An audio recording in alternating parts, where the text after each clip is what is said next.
যথাযথ মর্যাদায় পালিত হচ্ছে মহান জুলাই গণ অভ্যুত্থান দিবস। ২০২৪ সালের ৫ই অগস্ট ছাত্র জনতার ঐতিহাসিক আন্দোলনের মুখে অবসান ঘটে দীর্ঘ ১৭ বছরের স্বৈরাচারী শাসনের। ঐতিহাসিক এই দিনটিকে স্মরণীয় করে রাখতে যশোরের কেশবপুর উপজেলা বিএনপির উদ্যোগে অনুষ্ঠিত হয়েছে বিজয় র্যালি ও সংক্ষিপ্ত সমাবেশ। সমাবেশে প্রধান অতিথির বক্তব্যে কেশবপুর উপজেলা বিএনপির সভাপতি ও কেন্দ্রীয় বিএনপির সদস্য আলহাজ আবুল হোসেন আজাদ বলেন, আমরা সবাই জানি আজকে ১৭টি বছর আমাদের কথা বলার অধিকার কেড়ে নিয়েছিল, গণতন্ত্র কেড়ে নিয়েছিল, ভোটের অধিকার হরণ করেছিল, গুম খুন মিথ্যা মামলা দিয়ে আমাদের হাজার হাজার নেতা কর্মীদের নিষ্পেষিত করেছিল। আমরা অনেকে বাড়ি ছাড়া ছিলাম। ১৭টি বছর পরে ৫ই আগস্ট শেখ হাসিনাকে পালিয়ে যেতে হয়েছে।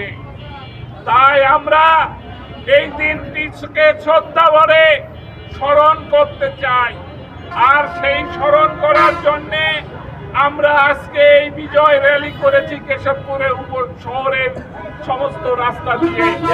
তাই আসুন আমাদের প্রিয় নেতা তারেক রহমানের ডাকে আগামী দিনে যে কর্মসূচি আসবে, যে সাংগঠনিক কার্যক্রম আসবে, আমরা যেন সকল ভেদাভেদ ভুলে গিয়ে ঐক্যবদ্ধভাবে বিএনপিকে প্রতিষ্ঠিত করতে। আমরা কেশবপুরের মানুষ ১৭টি বছর কষ্ট করেছিলাম।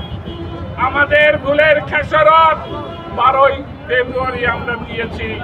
আগামী দিনে যদি এই খেসারত আমরা না দিই, আমরা যদি শহীদ জিয়ার আদর্শ ধারণ করি, শহীদ জিয়ার লালন করি, পালন করি, তাকে ভালোবাসি, তারেক রহমান বেগম খালেদা জিয়াকে ভালোবাসি, তাহলে তাদের সিদ্ধান্তকে আমরা যেন মাথা পেতে নিয়ে আগামী দিনের সকল কর্মসূচি সফল করব কেশবপুরে, সেই আশাবাদ ব্যক্ত রেখে এই বৃষ্টি বাদলার মধ্যে আপনারা কেশবপুরের বিভিন্ন ইউনিয়ন থেকে এসেছেন, আপনাদের সকলকে ছাত্র জনতার রক্তের বিনিময়ে অর্জিত স্বাধীনতাকে রক্ষা করতে সকলকে ঐক্যবদ্ধ থাকতে হবে।